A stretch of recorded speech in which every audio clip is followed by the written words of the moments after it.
Okay. Hello, everyone. Welcome to Concordia University's Force Space. Thanks for joining us for today's event, Arts for Laughs. We'd like to begin by acknowledging that Concordia University is located on unceded Indigenous lands in Tiohtià:ke, Montreal. And we respect the continued connections with the past, present, and future, and our ongoing relationships with Indigenous and other peoples within the Montreal community. And here at Force Space, we work with our university community to help mobilize knowledge, co-creating daily activities, examining research questions and projects, things happening across the university. And we're running today's event as a live stream both to YouTube and via Zoom. So anyone joining us there, if they have any comments or questions, just pop those into the chat. We'll do our best to read those out a little bit later on. And those of you here in the space, similar idea. If you have comments, questions, just raise your hand and we'll run a microphone over to you. Okay, with that, it's very much my pleasure to introduce musician and Banting postdoctoral fellow here in the Department of English at Concordia, Kristine Dizon. Welcome in, Kristine. Thank you. Thank you. First of all, welcome to Arts for Laughs. It's a pleasure to have all of you here. I'm Dr. Kristine Dizon, and one of the things that I've always been fascinated with is the idea of how we can connect art and comedy, right? The idea of art and humor together. And being able to organize this event is something that is really important because of the fact that when we think about sustainability in the arts, when we think about sustainable careers, how can we be able to do that? And also being able to address the different problems that one might encounter, right? You know, the idea of, systemic biases, the idea of gatekeeping, the idea of how can we find ways of being able to connect with one another through art. And so I'm going to introduce you to a couple of our panelists here that we're very lucky to have. So right here, we have Sarah Maleka, who is a Coptic Egyptian comedy producer and performing artist. She is also a diversity and inclusion consultant to arts organizations. She dabbles in ceramics and fiber art and now doesn't know how to store all her questionable creations. We have Steve Patrick Adams. She wrote that was her bio. We have Steve Patrick Adams, who is an award-winning stand-up comedian, writer, illustrator, and animator. His comics and animations have appeared on CBC Comedy, Mashable, Byte TV, and his own crappy website. Right.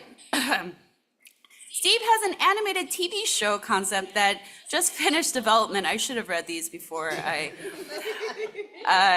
came up here. And he hopes it one day becomes a real show. Sorry, you guys.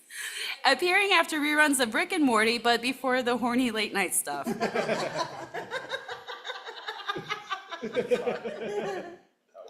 Okay.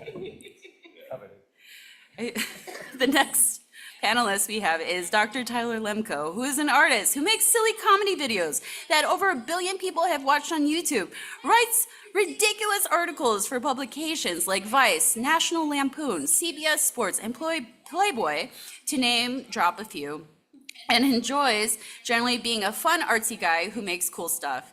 He's run for mayor of Montreal. He's also hosted a talk show where he probably interviewed different types of stars, and wow. Yeah, you're right. And is at least partially responsible for that weird era in the early 2010s when bacon was such a thing. He's also very good at solitaire. Okay, and we have our listen. Yeah, I got these I should have read these bios. Okay, anyway, we have Jonathan Borello, who is a well-traveled cartoonist and comedian responsible for the comic series Barb and Haunted Safari. He has written and illustrated for children's books, comic anthologies, and the Betalist nominated Barb, Bloodbath, and Beyond. He started doing stand-up in Korea. Oh, okay. Before moving to Spain, where he produced shows, wrote plays, acted, and toured with an international improv troupe. So give a round of applause for our panelists, and I'm just gonna move over here, and we're gonna start the conversation.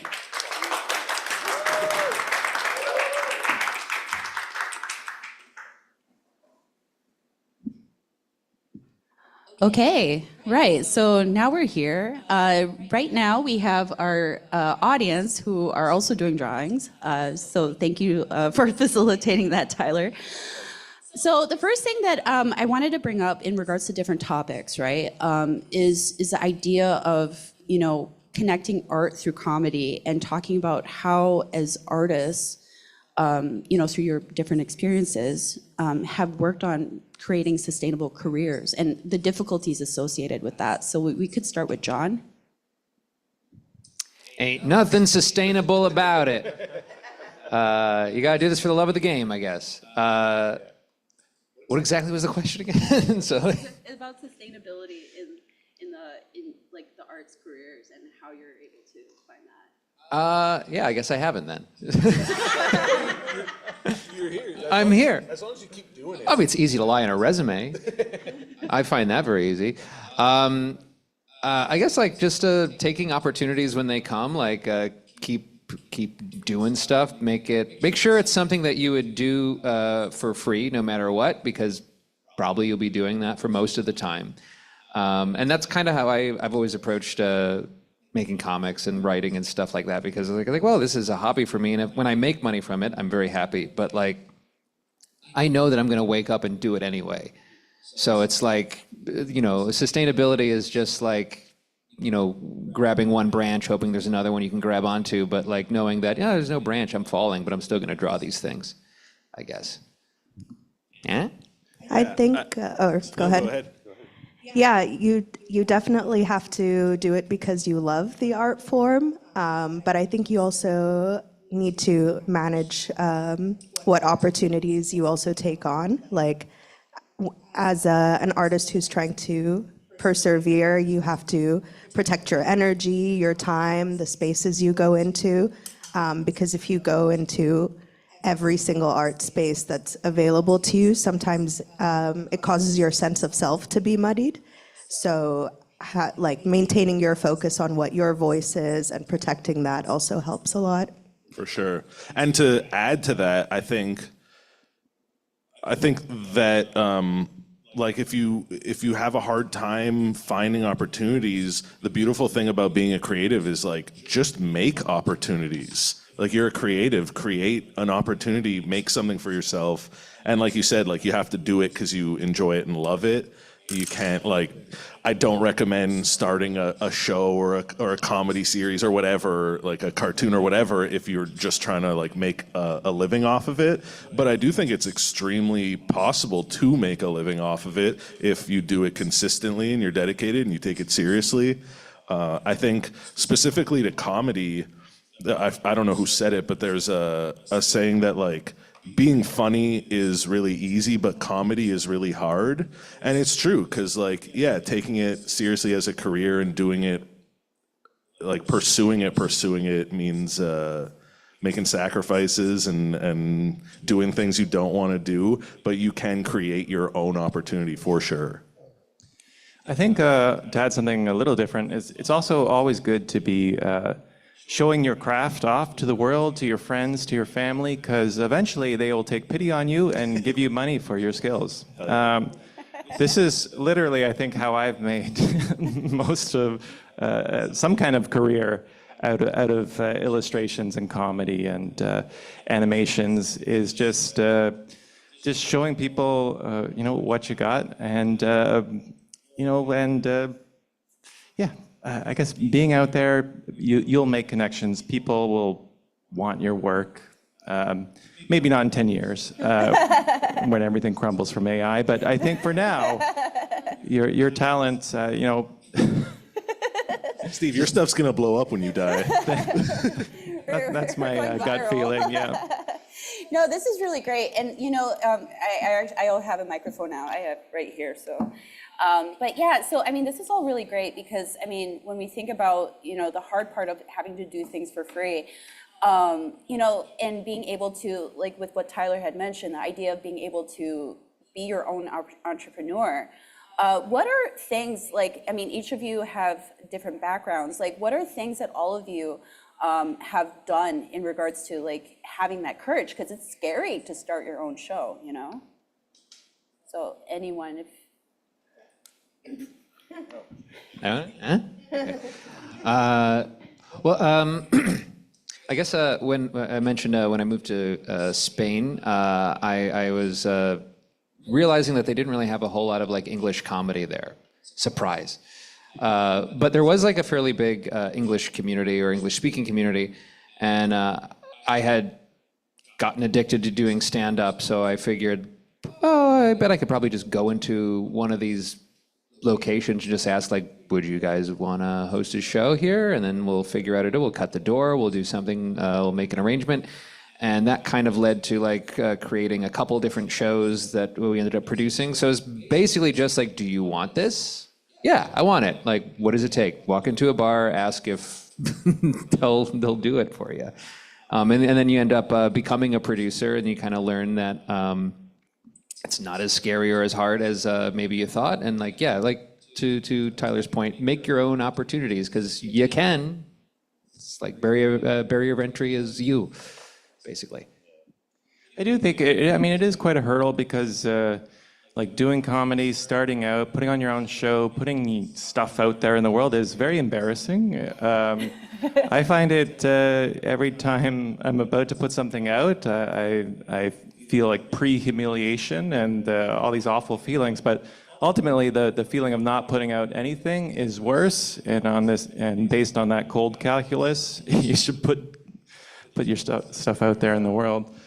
I think that, again, I'm going to use a quote that I don't know who said it, but that like success is on the other side of cringe. Like you literally have to be as cringy as you can be and not care because that's the path to it. Yeah, and I'll give my experience. I came up in the improv space first off, and a lot of the shows they were producing at that specific improv theater were like improvised Full House or improvised Mad Men. So there were never any people of color in the productions because they'd be like, well, you weren't there.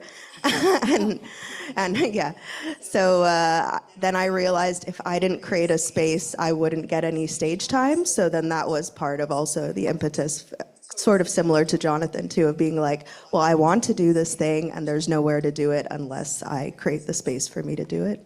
I do find, slightly off topic, but stage comedy is such an interesting like category of art, because I think comedy is a part of, like, it's an art form of its own, but stage comedy, like my background is in like writing and producing and filming and editing and putting stuff on the internet and waiting to see a reaction.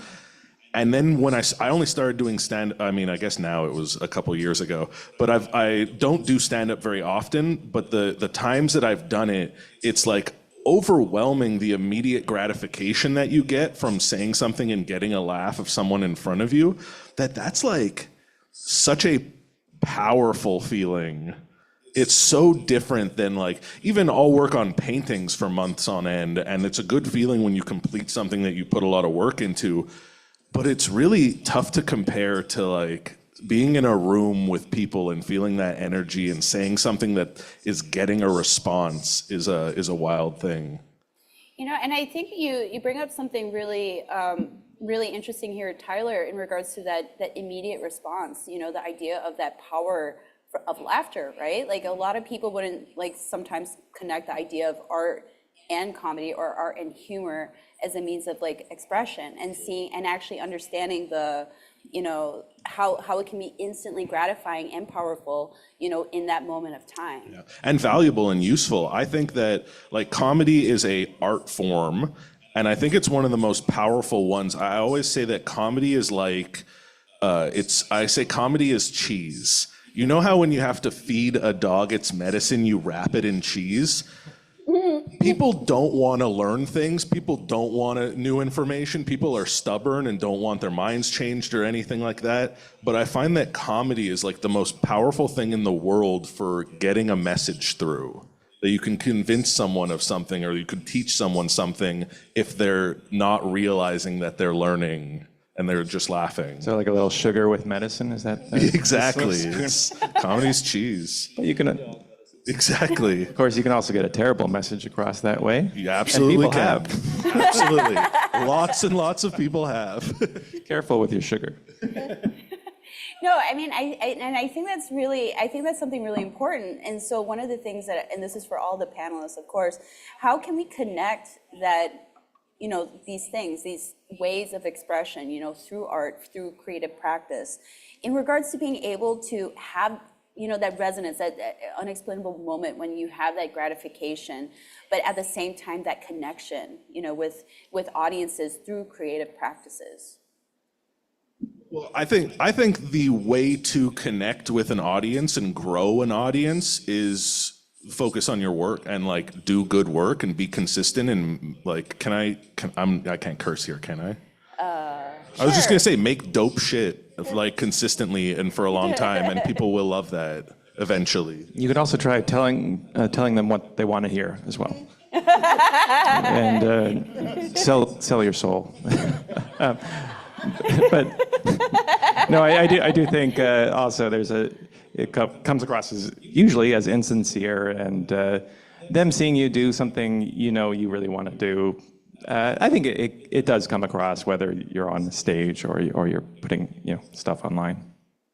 Your audience will find you if you're making the stuff that you want to make, and you're not trying to like anticipate what do they want to see. Like every comic I've drawn, it's basically just like me processing like a thought or a feeling or something that I want to share or say, and I'm hoping it goes well, but I'm never like thinking like, this is what I think the people want. I've never sat down to a piece of paper and thought that, and I don't know that that's the way to do it, because I feel like you get in a trap of like trying to either predict the algorithm or trying to either predict like, I want this audience to like me, and it's like, no, I just want to do what I want to do, make dope shit. Exactly. Amen. And I find also like on that note, for stand-up specifically, I found it took me a long time to realize like the point isn't to try and think of funny jokes to say. The point is to like think of what I'm supposed to say. Yeah. That's how you connect with an audience. It's not just like thinking of what's funny and what will people laugh at, but like who am I and what do I have to say is so important. Yeah, I totally agree. I feel like that comes back to being intentional with your instincts, or being aware of, just where your natural artistic inclinations lead. And I find that also in producing comedy shows. I produce one show for women of color called They Go Low, We Go Laugh. And I'm really intentional with the spaces I choose, with the people that I put on the lineup, with even the person who's at the door. I'm always very particular with all those things. And at the beginning, it was mostly my friends and family who would come to the show. But now it's reached a point where I usually don't recognize anybody in the audience, but I consistently hear this, we know that this is going to be a comfortable, safe community to be part of. And I also produced this comedy festival called Lady Fest, and somebody gave me the specific feedback of, this was so enjoyable because I could tell this was something you produced, which meant a lot. But it was just all, even producing is being creative, because you're the one curating all these different pieces to go together. And when you're really intentional with your instincts, it eventually comes across to people. You could always do crowd work as well. Get those clips, put them online. Yeah, no, I think people are drawn to your idiosyncratic, traits and stuff, and that's how you recognize someone. That's why you want to go and see them again. So yeah, that's. No, I think this is really great, in regards to, being able to understand, the different parts that a lot of people don't see, because a lot of time with like producing shows or even just, drawing, that looks really amazing. I was like, this is really amazing. Sorry, can we just kind of. Oh, sorry. No, I mean, but in regards to, all of these different things, because ultimately, a lot of time I always get the impression that people want things given to them, right? So, but the thing is, if you really want to do something, back to what John had mentioned and what you had mentioned too, and everyone has mentioned in different ways, we have to be able to want it, right? We want to be able to create it. And sometimes you never know what's going to happen. So one of the things that I wanted to actually ask, and I would love to have your thoughts on this, is the fact that when we think about sustainability, we think about all of these beautiful things about art, expression, comedy. We also have the problems too, right? In regards to like gatekeeping, in regards to, systemic biases. I wanted to see what your guys' thoughts were in regards to that, because it could also be in regards to social barriers too, in regards to like finances and things like that, to being able to create, these ideas and making them come to life. So, yeah, that was a lot. Well, I think there's a way to start doing pretty much anything, and it's great to have like lofty goals that you could work towards. But yeah, like you said, there's very real barriers and parameters often. And you said one thing that stood out, like gatekeeping. I find that such a tricky subject because, like Sarah was saying, like you carefully curate your experiences, and that's your project and your baby is you're making something that represents you and what you want. But I'm sure that involves having to say no to people, which is never fun and never feels good. So I think that's like that's kind of part of it. It's you kind of, if you are like if you have a vision for what you want to make, it's going to include like having to be the bad guy sometimes, I think. Yeah. I was gonna. You can. Yeah, it's true. Like you may not necessarily be able to throw your whole body towards something like doing stand-up, but there's no harm in just giving it a try and letting it grow sort of naturally while you work during the day. Or just do it. You only YOLO once. Just do it. But yeah, gatekeeping is tough. I've been doing stand-up a long time, and it's always been a part of it. Obviously, I don't experience racial gatekeeping. Maybe Sarah could speak to that more with your show. But generally, there'll be a lot of shows. Someone will not like you for some really weird reason, and there's lots of producers who are a little fickle that way. But luckily, there are lots of shows. I don't know. It's a problem. What can I say? I'm trying to paint a rosy picture of it, but it's a challenge you're going to face, and unfortunately, you have to try to work around it. I think one issue with comedy is that it's a newer art form, and there isn't this belief in genres in a way. I feel with music, it's so clear there are genres. So just because something's heavy metal or jazz doesn't mean that either one of those things aren't music. They are both music, and they have their place. And I feel like with gatekeeping and comedy, it's still gatekeeping almost one genre of comedy very often. There isn't an openness to different styles or approaches from the more traditional institutions. But I would say that in the independent scene, there is a lot of variety, which is really cool. And I know that, for example, one of our audience members says that she's a glassblower. And I know that's also maybe a newer art form too. So I wonder if those nuances also exist there, where you might be trying to make something out of glass, and someone's like, "No, that's not artistry. That's just a lump." So yeah, and yeah, with regards to racial issues, I do feel very responsible that I'm an immigrant in Canada who has a good education, who I don't have an accent when I only moved here when I was 21, but I don't have an accent, so people treat me differently. My name is Sarah, which is an approachable name to people here. So I know that I have access to society that a lot of other immigrants and people of color don't have. So that was also part of why I felt responsible for starting spaces, because I felt like, well, I have this access, and then I need to be an active participant in giving others that access. So even with my show, They Go Low, We Go Laugh, it's a show for women of color to even try comedy for the first time, because a lot of white men get to do their first comedy set on a lineup where there are many people who look like them, to an audience where there's many people who look like them. So there's that safety and not needing to explain all of who you are all at once. So I just wanted to give women of color that equitable experience to also get to be on a lineup with similar people to an audience who are similar to them. Yeah, and I think it's also, it kind of goes into like a broader issue that's not just related to comedy. It's, you know, throughout any sort of creative practice, there are these types of, you know, biases. And you, I think you did such a great job like outlining what those were. You know, the idea of having a name that's pronounceable, that's, you know, like that sounds like it's from North America. You know, being able to say, you know, having the idea of education. And, you know, and one of the things that I, you know, with this panel, one of the things that I would love to learn from all of you is like, how can we help as a community in regards to being able to create those opportunities, you know, for, we could say younger generations, or, you know, just like different, you know, university communities, or, you know, things like that, of being able to like really demonstrate that impact and that power of what Tyler mentioned earlier, you know, this idea of that like powerfulness behind like humor and being creative, and how those things tie in together.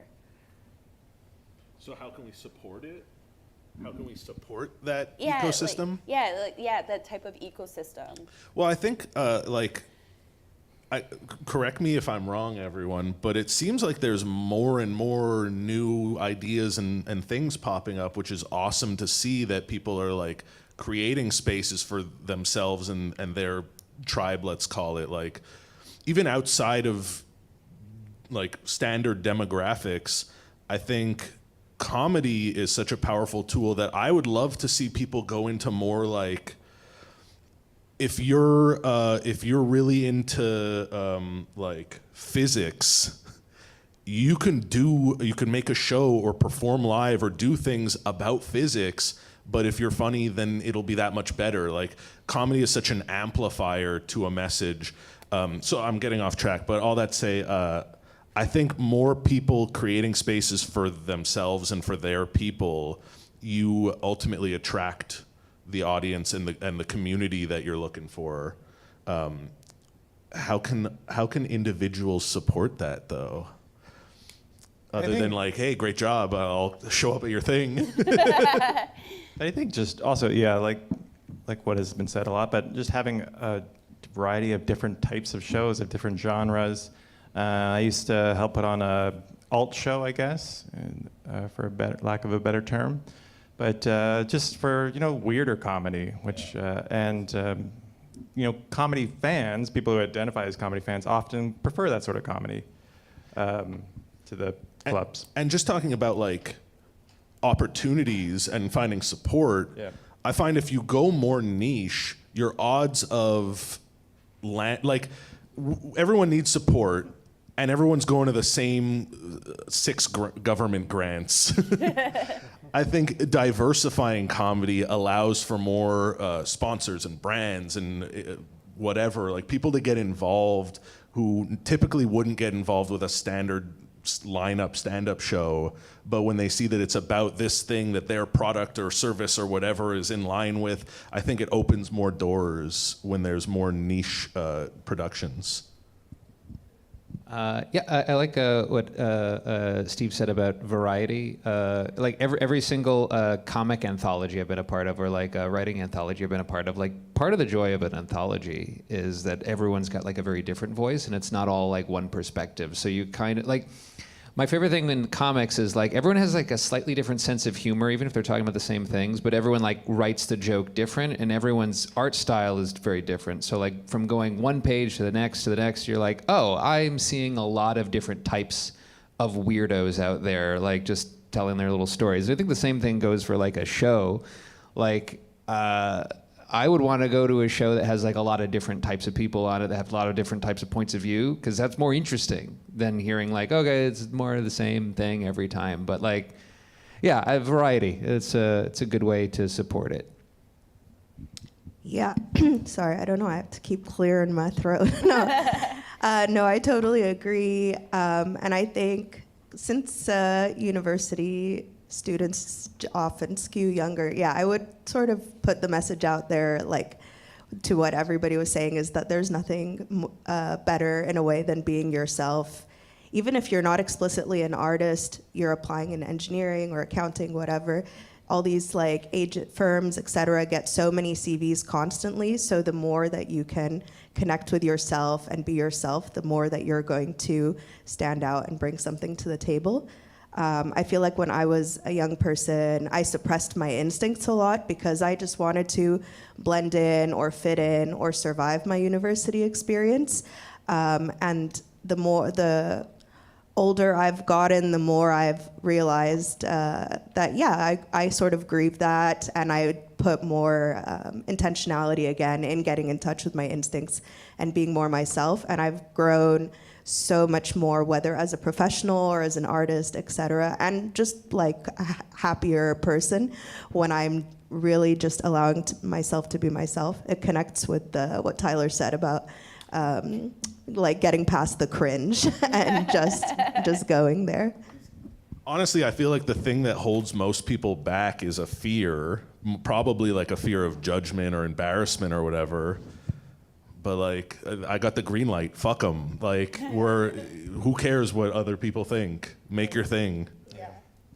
I do think one way that producers can help this process is just by being, kind and, open to like your body language. Like, you can come talk to me. If you wanna try to get on the show, etc. And because stand-up is often not like that. Producers, they're busy. They got a lot of people talking to them. But I think it's for the best if we try to remain open. Yeah, I think maybe it's unique to this city, but something I've noticed is that certain producers can like be competitive when the reality of the situation is like high tides raises all the boats. So I think just like, yeah, supporting one another and cheering each other on and like being fans of your peers is so important. No one's beating anyone at comedy. I think that also, truly reminded me, because earlier Steve was saying that his success has also been putting stuff out to his friends and family. But one thing, like with Steve and everybody on this panel, is Steve is a really nice human being, as is everybody here.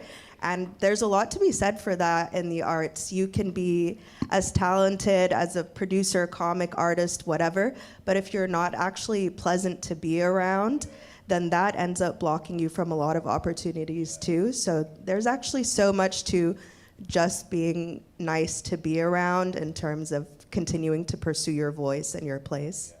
I feel like so much of success career-wise and like getting opportunities is literally just being someone that people want to work with. Just being like chill. That's it. The U.S. Current administration would disagree with that.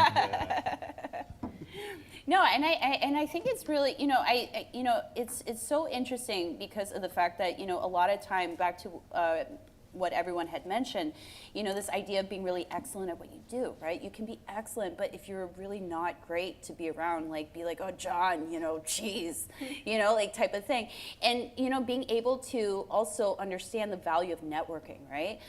Which I think is resonating a lot here. And how can we, I want, this is for everyone also, how can we encourage that with, after the pandemic, we have, a generation of students who have a lot of anxiety, who may not, be able to connect with people through words, but perhaps through their creative practice.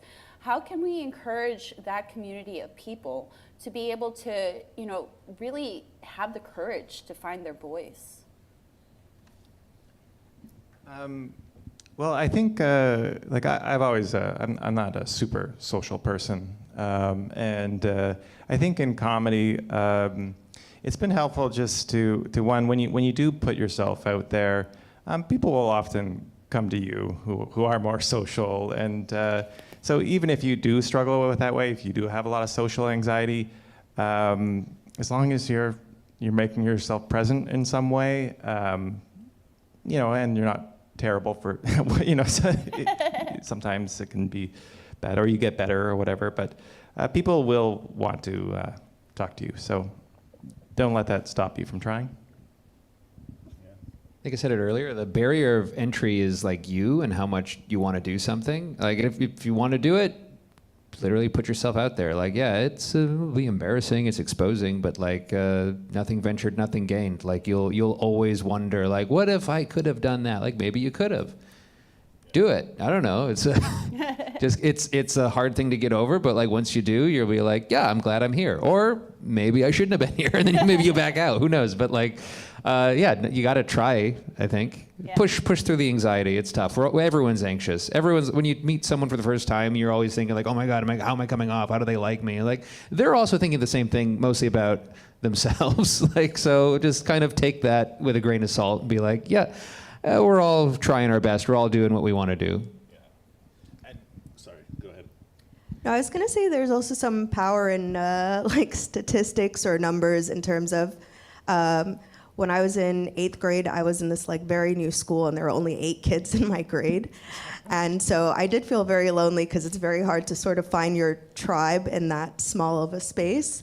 But thankfully, a couple years later, I moved to a much bigger school where there were like 200 kids in my grade. So then I really found my people. And even in going out in the arts, whether it's taking a ceramics class or in the stand-up scene, I didn't befriend everybody or connect with everyone, but I did find specific people in all those spaces that I did connect with, and they've become like my closest friends, my support system, my closest collaborators. So the more you do go into different spaces, the better of a chance you have to find your people. True. True. And you brought up like networking also. I find when it comes to networking, like specifically when it comes to like trying to make like connections with people who might have opportunities or whatever that can like do something for you, I find like the average person has the tendency to like approach a situation like, what can I achieve or get or do for myself from this? Whereas I find it really helpful to approach any new connection or networking situation with like, what am I providing? What value do I have? And see if this person can maybe help or want to be involved. But it's really like, I treat most networking situations like, I am the service provider and I have something to bring to the table, and let's see if there's something here. Yeah, in those situations, I always just try to avoid instincts towards usury, right? Like, I'll treat them like they could be your friend as an end in itself. Yeah, network to make friends more than anything. Yeah. It's hard because ultimately you are trying to get something, at least in the back of your mind. But you can resist the more craven tendencies to let it be their idea. Yeah. I like how Steve's like, that thing we call social capital. And I think this is all really important. And one of the things that I'd love to conclude within our panel discussion is, what would you say in regards to being able to connect creative practices, whether it's painting, whether it's drawing. Holy cow, you gotta see this. This is like ridiculous, you guys. This is like, I'm like at awe. Anyway, he's so good. I'm just watching magic happen here. In regards to connecting creative practices and, through humor or through comedy, so I would love for each of you, to share what could we bring more in regards to this community. We've been talking about community quite a bit here, but doing it in a way that it feels like authentic, it doesn't feel forced, that it feels like something that is natural, right? So, if anyone would, like to share. I think if something in the arts all around can be so exploitative, or they have been historically, whether theater or visual arts, etc. So I feel a lot of people I meet have the instinct that something is wrong or incorrect or doesn't feel right to them, but in their pursuit of wanting to be seen, sometimes will, again, kind of ignore those instincts. So I would, tell people, trust your instincts, and I don't know if this is harsh, but like have a backbone. If something strikes you as wrong, don't participate in it. Because the more you participate in it, the more you allow for these fields to be exploitative.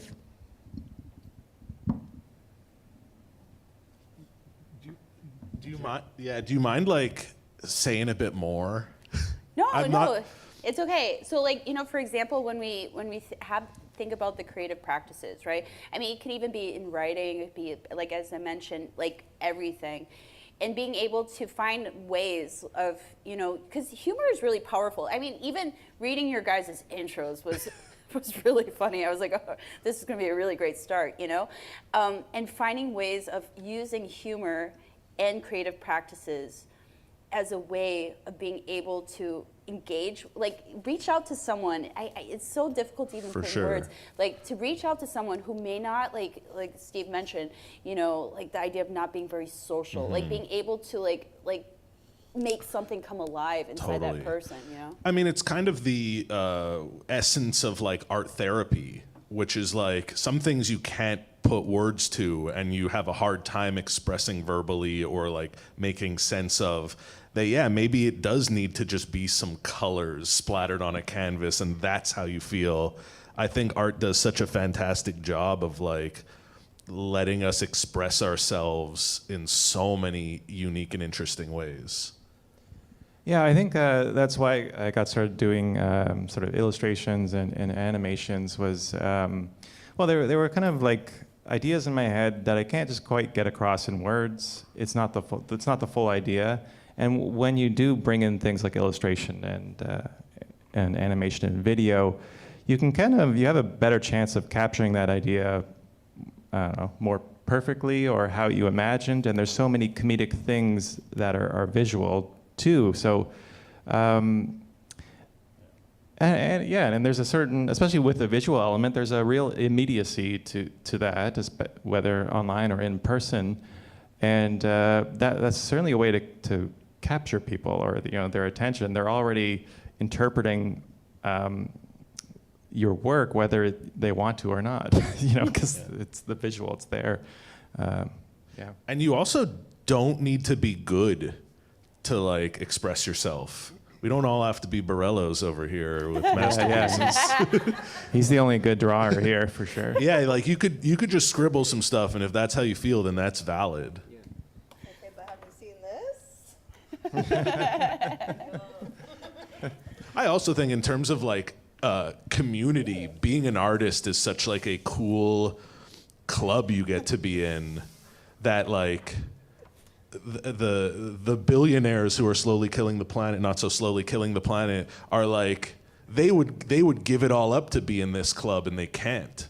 We get to be artists is like a really cool through line for this community. Yeah, it's all jealousy oriented, I think, their world domination plans.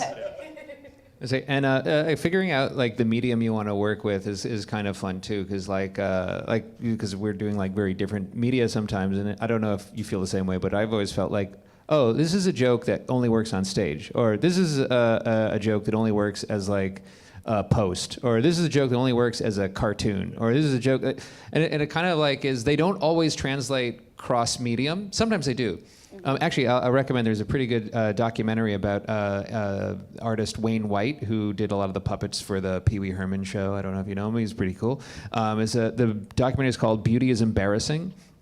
And one of the things that makes him so interesting as an artist is like he does every medium you can think of, and every time he does something, he's like, I want to see this as the other medium. So if I do a puppet, I want to see that as an animation.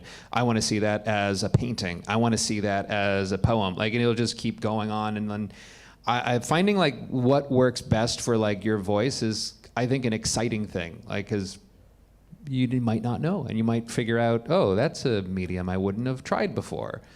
Yeah, no, this is all really great, and really amazing in regards to being able to, see these types of connections. Because a lot of time we want to be able to say, okay, this is what this is. We want to be able to categorize things, and one of the things that I want to challenge is being able to see how those things can move together, and it may not sometimes move in the way that we want it to, but being able to see how these parts of who we are as human beings, the idea of being creative and how that translates across different disciplines. Which means so that concludes our panel in regards to that. So we're going to open the floor for discussion or questions. You could bring your art up here. Yeah, you could bring our art up here. Yeah, so we have some of the members. Tyler has been really great. So throughout this entire time, it has been like a type of hybrid art workshop panel. So as you can see, Jonathan's been drawing some really great stuff. We've had some people who have let's get funny. We have someone who used crayons as a medium, and this is what is this? It's Shadow the Hedgehog driving a killdozer. And then this is wild. Wait, and can I see that one? This is kind of haunting.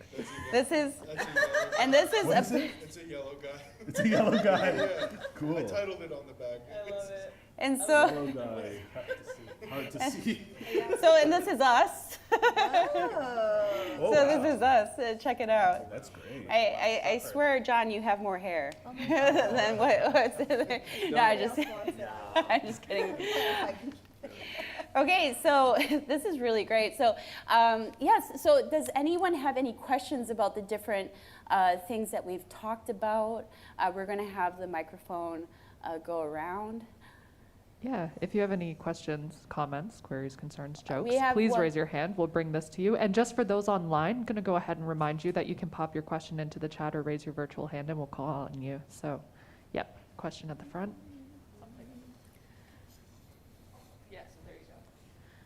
Hello. So I guess to start with, I wanted to ask because as you guys are all multidisciplinary artists, and as you mentioned earlier, maybe you shouldn't do it for the money for the first bit. So obviously as artists, you have to operate with a lot of passion and love for it. But I think a lot of people don't talk about how hard it could be at times, even when you do love it, to manage, a day job for money with the job that you love and basically working extra for all this time. And I guess I'd be curious to hear from each of you, like when you're at your darkest, one of those states, what is the thing that you think of or that motivates you to keep going and to stay consistent with your art and your work? Yeah, this is somewhat said before, but I think like I get a lot of joy out of the creation process. Like, oh, I can make this idea. I can make it a real thing. Even when you put something out and no one likes it or anything, there's always I can go back and I can still do this very satisfying process. And so I guess, yeah, you kind of need to enjoy that part of it. Yeah, I find that I often encounter a scenario where I'm currently building a business around the concept of like getting people engaged with their creativity because it's so good for people as like a wellness practice to make art and feel good. And there's times with like building a business where there's a lot of like email forwarding and setting up there's just like so much admin stuff that I hate doing. And very often I'll get stressed and anxious and frustrated and there's things that I don't enjoy. And I very often remind myself like, oh yeah, the whole point is like you make art and you feel good. That's the whole formula. So like I often have to take my own medicine because yeah, sometimes when you get so overwhelmed and worked up, like, yeah, just making art is the medicine. Yeah, I think that's an important question. I was recently asked what I perceive the environment in the comedy community to be these days, and then I responded kind of defeated and exhausted because, well, like if you're trying to become an artist, often you're trying to be a multidisciplinary artist, yeah, and dabble in different things. So, for example, if you are an ACTRA, part of ACTRA, which is the actors union right now, you're being locked out of commercials because they don't want to pay the fees for those unionized folks. And so that's really damaged a lot of people's finances who were depending on things like that to help get them through. When the writer's strike happened in the US, it also had a big effect on Canadian artists, Canadian comedians. And so I do see that, yeah, the worrying about bills is really draining people, so that is a sincere issue going on right now. And I think that also kind of reflects how all these, these terms, capitalist institutions, et cetera, are sort of stripping us of our ability to be creative or to express ourselves, which is really important because it is often the arts that draws attention to important issues, creates political change, unites people. And I think the way that trying to persevere, I did personally stop producing art for a year because I was so burnt out. And I realized I became extremely lonely, extremely isolated. And I realized that it's not just the creation of art, it's the community that it connects me to. So remembering that your art connects you to other people, that, yeah, as Tyler was saying, it actually does help you feel well, that those are the imperative reasons to keep pursuing with it. Because your question was about the darkness, if I understand. Myself, and I know there's a lot of artists that probably have the same thing. Well, I know a lot of them do. Like, I go through like very manic periods where like, oh, I'm making everything every day and I'm super happy. And then I'll go through like months of being extremely depressed and unable to do anything. And there is like a tendency to beat yourself up, especially like if it's part of who you are and what makes you go, and to be like, I'm not doing the thing that I'm supposed to be doing. Like, you're not supposed to be doing it. Sometimes you're full and sometimes you're empty, and you have to let yourself get filled back up. And it is a lot of it. Well, I remember Stephen Fry said this in an interview once, because he suffers from like severe depression as well. And he said that one of the things that gets him through like the dark periods is knowing that, okay, this is a temporary thing. I'm not here forever. It feels really bad now and it's not fun. But knowing that there will be a period that comes later where I'll be not feeling this way, and I'll feel happy, and I'll be productive, and I'll feel a lot more in control of myself. And a lot of it is patience, surrounding yourself with good people who support you no matter if you're making stuff or not. I think that's very important. And yeah, just power through, because the darkness comes for us all. One more, because you mentioned like how to balance having to work a job and pursuing an arts career. One of the most valuable lessons that I've learned in my life is that it's not what you do, it's how you do it. So no matter what you're doing, if you're a creative person, you can, most jobs, you can find a way to use your creativity, make it more fun for yourself, mine for ideas for later on, write more. Like, there's so many ways to be in control of what you can control, that you might not have total freedom. You might have to be somewhere from 9 to 5, but like I said, it's not what you do, it's how you do it most of the time. No, this is really great. Thank you. Do we have anything in the chat?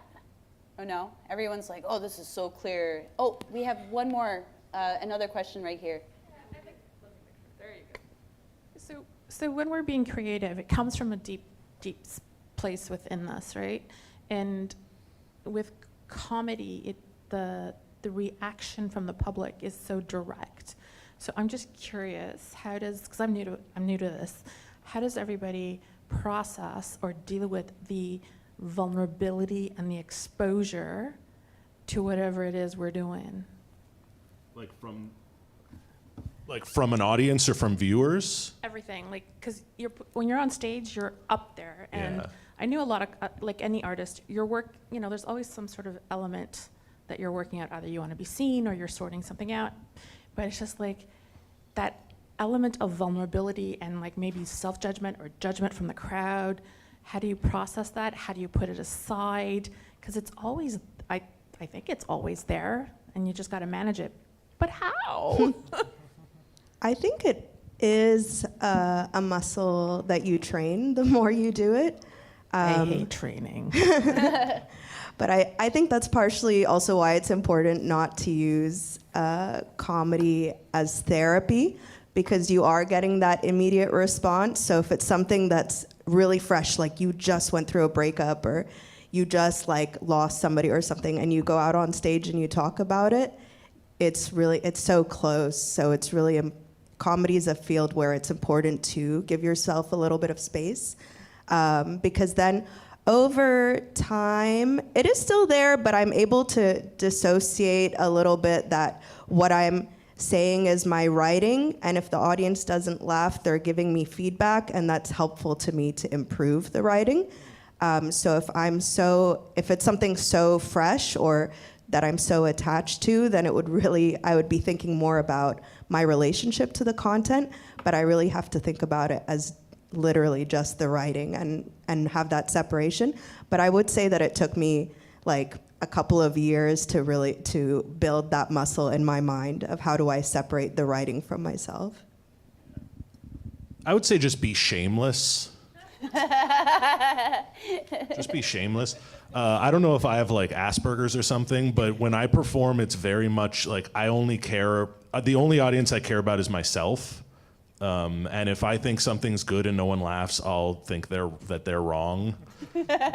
Or like there's times I've crushed and I'm like, I didn't like that at all. So yeah.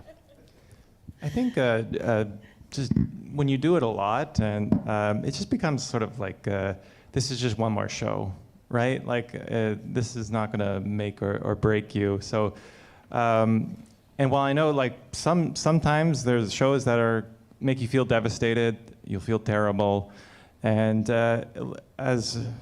That's where you learn stuff. But I do think also like you do need to, give yourself that time to be upset. To, as Jonathan was alluding to earlier, it's okay to just not do something for a while because rather than let it make you feel miserable trying to do more. But that I know. Thinking a little bit in a transcending way, it's just like this is just one moment, this is just one thing, and overall you're probably getting stronger and more resilient. Yeah, because I think if you want to do this, you're going to eventually do this 10,000 times. So as long as like each one is just a rep, it's getting shots up in the gym. It's all practice. That just reminded me of a Jerry Seinfeld once said in an interview that like someone asked him like what his favorite episode of Seinfeld was, and he says like, well, that's a silly question because when he was making it, he was like, well, if you were to ask me then, like whatever one I'm working on right now that'll get me to the next one. It's like asking what is your favorite breath of air, and you would say like this one, and then that one, and then you just keep going. So yeah, you're always creating. No, this is really great. Are there any other questions from the audience? Oh, we have one more in the front. Different person, same person. I was gonna ask because I think as artists in any art form, we're all sort of originally going after this goal of quote unquote making it. And I guess I just wanted to know for you guys, what is your own personal definition of making it? Is it even real, or is it just this like intangible carrot that we're meant to chase like Sisyphus? Or what does it mean to you personally? Like what would making it mean to you in your lives? Yeah, it probably is a bit like Sisyphus. Like it's probably whatever success you get, you're probably gonna want something else because I got it now next. But I guess for me, success would be, I guess owning a home one day. No. Grass. Wouldn't that be sick? Having grass that you own. Your dog can crap on it. It'd be so good. But no, I think it would be like finding a little bit more. I guess stability. And stability in the arts is kind of something like you were talking about sustainability. I'm like, stability is kind of insane. Like, unless you're like one of the few, because there are artists that are very stable with what they make and what they do, and they're very lucky to have that. And I think probably for me, just finding some stability with art, because I find it's very like up and go. Like, I'll have good years and I'll have bad years. And I think it's because I'm from like my grandfather was also like that. He was like a bricklayer, and like, well, some months nobody wants you to lay bricks, you know? So like, what do? Like, all right, I just wait for the month where someone wants me to lay some bricks down. And that's kind of what it is. Stability.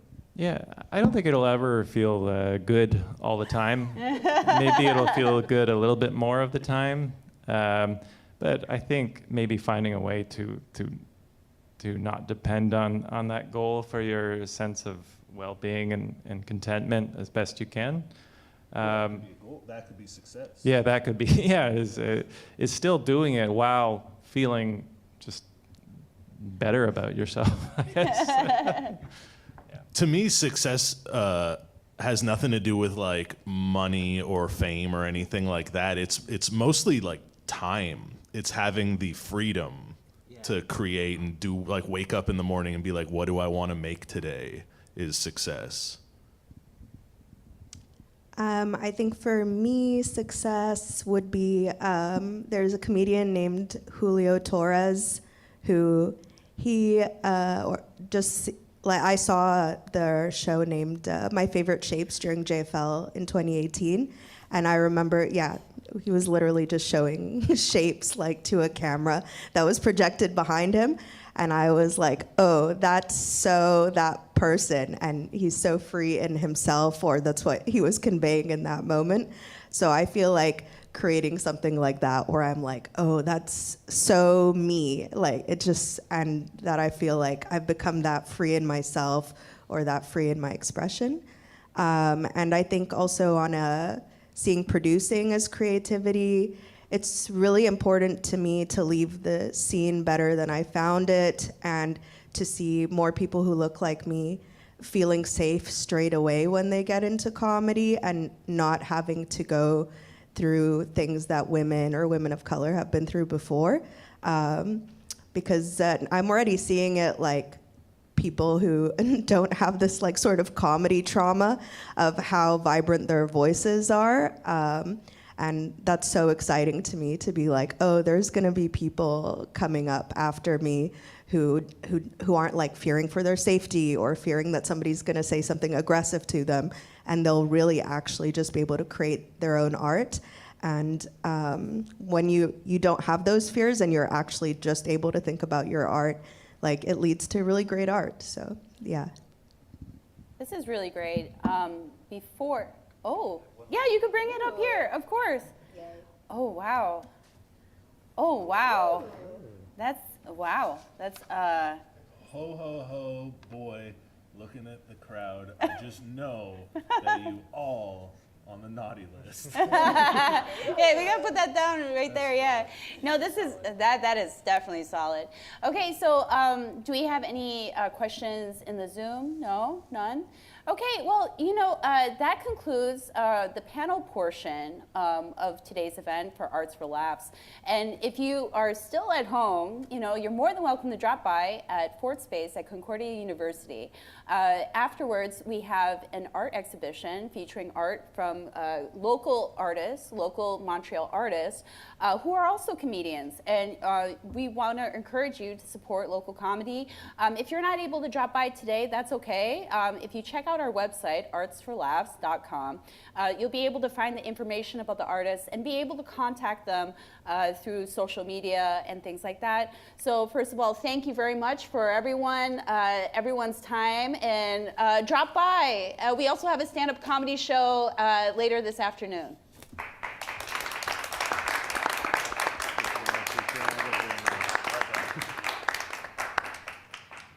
Okay, so thank you so much to everyone who came in this morning for this. This was a great conversation. Thank you for your art. Thank you to those online. We're going to go ahead. We're just going to close up the live stream for this, but just a reminder that it's already available on our YouTube channel and also the Arts for Laughs website, so please do check that out. As was mentioned, there is an art expo, so please stick around, walk through the space, and for those of you online, please join us again at 4 p.m. for the comedy show. Thanks so much. and we'll see you soon.